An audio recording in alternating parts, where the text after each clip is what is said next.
Michael Crichton's 1992 novel Rising Sun about Japan ruling the global economy was one of the all-time missed-the-moment moments.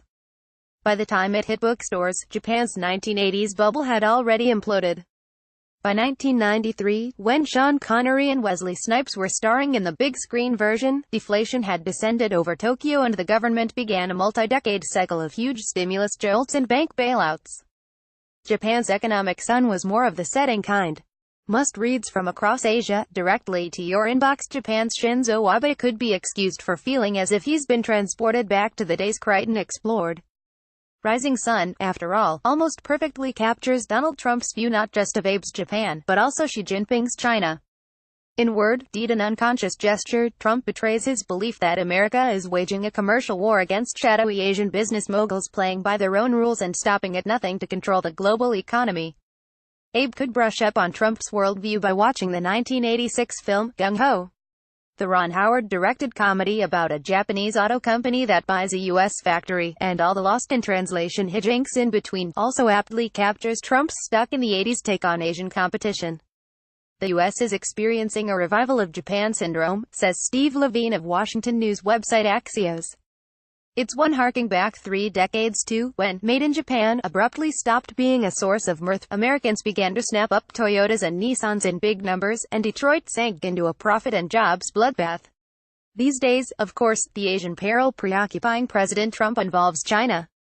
Not just mainland manufacturing, but the technology threat emanating from the globe's second biggest economy. In a new report, Levine quotes says Gregory Allen, an artificial intelligence expert at the Center for New American Security.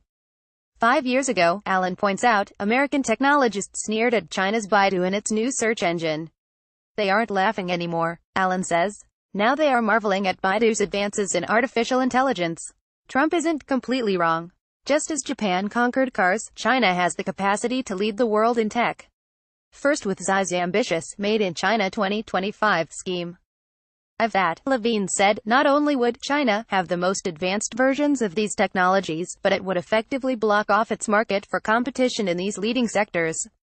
The trouble with Trump's aggressive approach, tariffs, bluster, and crazed tweets, is that it ensures Washington and Beijing will bump heads more than coexist. Rather than cooperate, the so-called group of two will be at constant loggerheads, worse than America versus Japan in the 1980s or 1990s. Another risk, own goals. The White House can only slap down so many bids like that of telecom giant ZTE Corp. before destroying its free market bona fides. Even so, we've seen this movie before, and those lessons were on clear display in Florida this week. Abe didn't return home from Mar-a-Lago with anything to distract from the scandals imperiling his premiership. One involves accusations of cronyism. As many times as Abe denies any role in the sale of public land at an 86% discount to a school operator with ties to his wife, Aki, the more doubts deepen. Another is an apparent military cover-up of reports concerning deployments in Iraq. But the biggest controversy may be Abe's enthusiastic embrace of a Trump White House acting against Tokyo's interests. From trade tariffs to a weaker dollar to pulling out of the Trans-Pacific Partnership to leaving Abe out of the loop on North Korea, Abe's Trump bet is blowing up on Japan. At Mar-a-Lago, Trump and Abe seemed further apart than ever.